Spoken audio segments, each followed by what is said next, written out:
नमस्कार दोस्तों, welcome to my YouTube channel TRV question cues में आपका हार्दिक स्वागत है।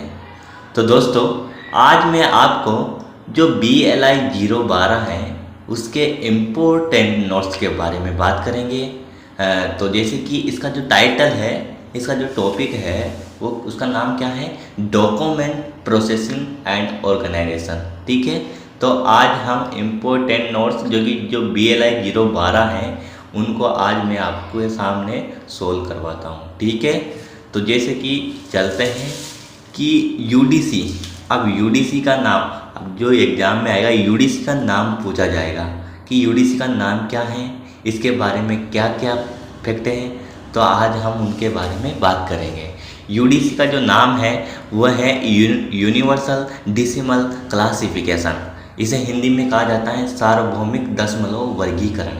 ठीक है, तो UDC का नाम पूछा जाएगा तो आपको बता देना है कि यूनिवर्सल डेसिमल क्लासिफिकेशन। ठीक है, जो इसके जो एक क्या है UDC, ये एक वर्गीकरण पद्धति है। क्या है? एक वर्गीकरण पद्धति है। यह पद्धति जो कि मेलविल डेवी के द्वारा मतलब जो विकसित की गई है। किसके द्वारा? मेलविल डेवी के द्वारा सन 1876 में इस पद्धति का निर्माण किया गया है। किसके द्वारा किया गया है? मेलविल डेवी के द्वारा। ठीक है, तो आपको यह वर्गीकरण पद्धति याद रखना है कि UDC जो कि यूनिवर्सल डेसिमल क्लासिफिकेशन। ठीक है, अगला है गैर पुस्तकीय सामग्री। जो गैर पुस्तकीय सामग्री कौन कौन सी होती हैं? गैर पुस्तकीय सामग्री होती हैं एटलस, CD, सूक्ष्म रूप, पांडुलिपि, मानचित्र, CD रोम। ठीक है, तो आपको इनको याद रखना है कि कौन कौन से गैर पुस्तकीय सामग्री होती हैं। ठीक है, तो आपको यह कंप्लीट रखना है। ठीक है, जैसे कि अगला है अपूपा। ठीक है, अपूपा नाम जो किसने दिया था? अपूपा नाम दिया था SR रंगनाथन ने द्वारा। किसके द्वारा? SR रंगनाथन के द्वारा अपूपा नाम दिया गया था। APUPA। ठीक है, अपूपा। ठीक है, और जैसे कि कैटलॉगिंग, कैटलॉग एक प्रक्रिया है और कैटलॉग एक औजार भी है। ये आपको याद रखना है कि कैटलॉग क्या है, ये एक औजार भी है और एक प्रक्रिया भी है। अब जैसे कि AACR1। ठीक है, क्वेश्चन आएगा कि AACR1 किस वर्ष में प्रकाशित हुआ था? ठीक है, तो AACR1 जो कि वर्ष 1967 में प्रकाशित हुआ था। कब प्रकाशित हुआ था? सन 1967 में।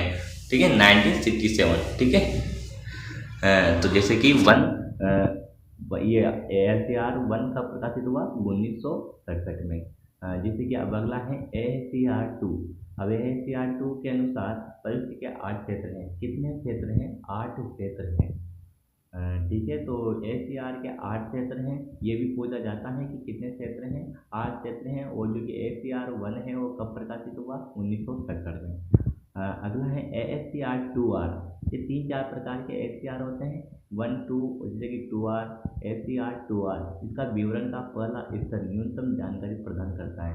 जो मतलब जो पहला स्तर है वो क्या करता है? न्यूनतम मतलब कम जानकारी प्रदान करता है।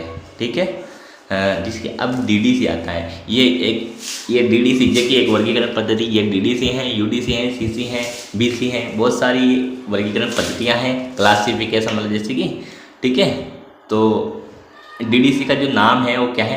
Dewey decimal classification. ठीक है, डेवी डेसिमल क्लासिफिकेशन आपको ये याद रखना है। DDC का फुल फॉर्म पूछा जाता है एग्जाम में कि DDC का फुल फॉर्म क्या है, तो डेवी डेसिमल क्लासिफिकेशन। जो इसका प्रथम एडिशन मतलब प्रथम संस्करण जो हुआ था, कब हुआ था? 1876 में। कब हुआ था? 1876 में।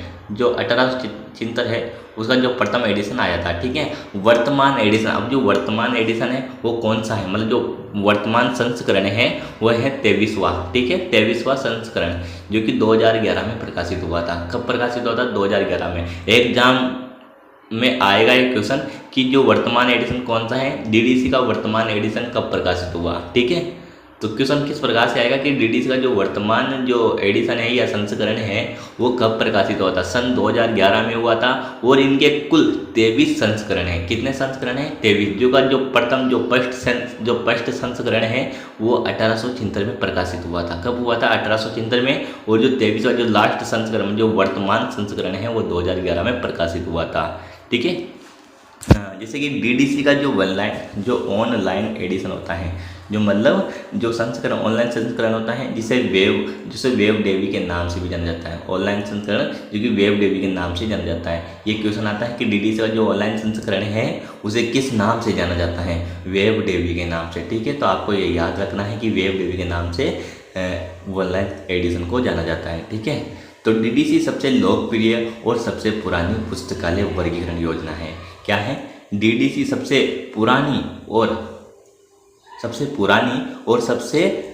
पुरानी पुस्तकालय वर्गीकरण योजना है, लोकप्रिय है। ठीक है, तो आपको ये याद रखना है कि अब क्वेश्चन किस प्रकार से आएगा कि लोकप्रिय एवं सबसे पुरानी वर्गीकरण पद्धति कौन सी है। ठीक है, तो डीडीसी आपको याद रखना है कि डीडीसी। ठीक है, डीडीसी एक शुद्ध अंकन उपयोग है। क्या है? शुद्ध अंकन मतलब प्योर।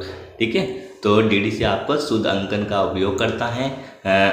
अगला है कि डीडीसी विश्लेषणात्मक और सिंथेटिक विशेषताओं के साथ एक गणनात्मक वर्गीकरण योजना है। कौन सी है? गणनात्मक विश्लेषणात्मक और सिंथेटिक विशेषताओं के साथ साथ एक गणनात्मक वर्गीकरण योजना है। तो ये आपको याद रखना है। डीडीसी के बारे में जो फैक्ट मैंने बताए हैं वो आपको कंप्लीट याद रखना है, क्योंकि इस टॉपिक में जो 0-12 है इसमें सबसे ज़्यादा क्वेश्चन किसके बनेंगे? वर्गीकरण पद्धतियों के, जैसे कि डीडीसी हुई, यूडीसी हुई, सीसी हुई, एलसीसी हुई, बीसी हुई। ठीक है, सीसी एससी है। ठीक है, तो इस प्रकार से जो वर्गीकरण पद्धतियाँ हैं मैं आपको ये पूरी वर्गीकरण पद्धतियाँ इस टॉपिक में मतलब इस वाली जो स्लाइड है इसमें बताऊँगा कि कौन कौन सी वर्गीकरण पद्धतियाँ हैं और इसके जनक कौन है, किसके द्वारा विकसित हुई है, कब हुई है। ठीक है, तो मैं आपको ये पूरा कंटेंट इस वीडियो में बताऊंगा। और जैसे कि आगे चलते हैं कि डीडीसी होते हैं इनके जो 19वां संस्करण है, कुल 23 संस्करण है, और जो फर्स्ट तो 1873 में प्रकाशित हुआ था, और जो वर्तमान जो लास्ट संस्करण है 23वां संस्करण वो 2011 में प्रकाशित हुआ। और जो डीडीसी का जो 19वां संस्करण है, अब जो 19वां संस्करण है इसमें क्या बताया गया है? इसमें कुल 7 तालिका होती हैं। कितनी तालिका होती हैं? 7। जो 19वां संस्करण है उसमें कुल 7 तालिका होती हैं। फर्स्ट जो तालिका है वो क्या है? मानक उपखंड। ठीक है, मानक उपखंड। दूसरा है क्षेत्र। तीसरा है व्यक्ति साहित्य के लिए उपखंड। चौथा है अलग अलग भाषाओं के लिए उपखंड। 5वां है नस्लीय, जातीय और राष्ट्रीय समूह। जो 6 नंबर का है वो क्या है? बोली। और 7 नंबर का है व्यक्ति। आपसे पूछा जाएगा कि जो डीडीसी का 19वां संस्करण है इसमें तीसरे नंबर की तालिका का क्या नाम है, चौथी तालिका का क्या नाम है, फर्स्ट तालिका का क्या नाम है। तो आपको ये क्रम अनुसार 7 तालिकाओं का नाम याद रखना है। ठीक है, अगला है वर्गीकरण के 3 प्रमुख चरण। अब जो वर्गीकरण होते हैं उनके 3 प्रमुख कौन कौन से चरण होते हैं? वर्गीकरण के 3 प्रमुख चरण होते हैं। पुस्तक की विषय सामग्री का पता लगाना। क्या है? पुस्तक की विषय सामग्री का पता लगाना। दूसरा है पुस्तक के अनुशासन का पता लगाना। तीसरा है वर्गीकरण संख्या निर्दिष्ट करें। ठीक है, तो आपको ये वर्गीकरण के 3 प्रमुख चरण हैं, इन तीनों को याद रखना है। ठीक है, जो वर्गीकरण प्रणाली है उसके जो उपयोग की जाने वाली जो प्रणालियाँ कौन कौन सी? वर्गीकरण प्रणाली में डीडीसी, यूडीसी और सीसी ये सबसे अधिक बार उपयोग में की जाने वाली प्रणालियाँ हैं, मतलब उपयोग में ली जाने वाली प्रणालियाँ हैं। कौन कौन सी? डीडीसी हैं, यूडीसी हैं और सीसी हैं। डीडीसी मतलब डेविड डेसिमल क्लासिफिकेशन, यूडीसी मतलब यूनिवर्सल डेसिमल क्लासिफिकेशन, सीसी मतलब ये सबसे अधिक उपयोग की जाने वाली प्रणालियाँ हैं। ठीक है, जैसे कि आगे चलते हैं।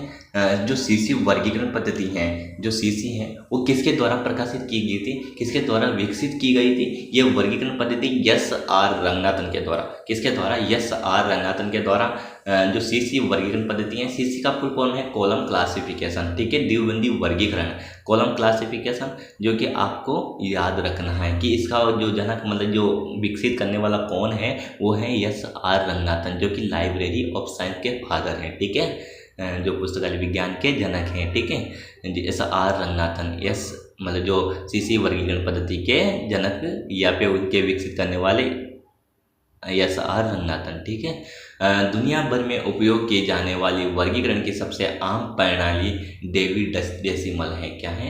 जो कि डेवी डेसिमल डीडीसी है वो क्या है? मतलब जो दुनिया भर में उपयोग की जाने वाली मतलब पूरी दुनिया भर में यूज में लेने वाली जो वर्गीकरण है, जो क्लासिफिकेशन जो पद्धति है, जो आम प्रणाली है वो कौन सी प्रणाली है? Dewey decimal. इसमें 10 वर्ग होते हैं। ठीक है, 10 दशमलव होता है, मतलब 10 पद्धतियाँ होती हैं। ठीक है, डेवी डेसिमल।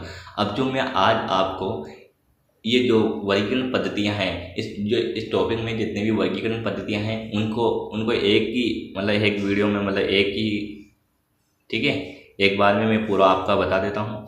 ठीक है, तो ये basically DDC David decimal classification जो 1876 में प्रकाशित हुई थी, मतलब कब विकसित हुई थी, 1876 में हुई थी। किसके द्वारा हुई थी, मेलविल डेवी के द्वारा।